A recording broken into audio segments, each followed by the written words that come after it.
What if just 30 minutes a day could completely change your body, your mind, and your future?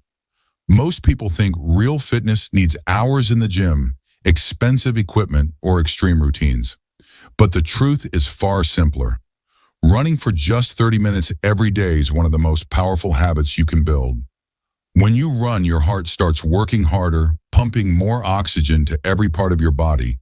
This strengthens your heart, improves blood circulation, and reduces the risk of heart disease. Over time, your lungs become stronger, your stamina increases, and daily activities feel easier. Running every day is also a proven fat-burning tool. In 30 minutes, your body burns a high number of calories and continues burning even after you stop.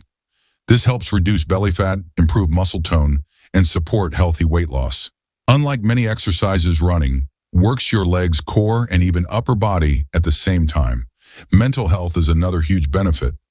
Running releases endorphins, which reduce stress, anxiety, and depression. Many people call it runner's high.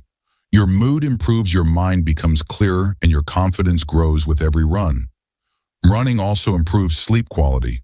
People who run daily fall asleep faster and enjoy deeper, more restful sleep. Better sleep means better recovery, better focus, and more energy the next day. The best part is you do not need perfection. You can run slow jog or mix walking with running. What matters is consistency. 30 minutes every day builds discipline, strengthens your body, and creates long-term health. If you want a stronger heart, a leaner body, a calmer mind, and more energy in life, start with 30 minutes of running every day. Small daily actions create massive results over time.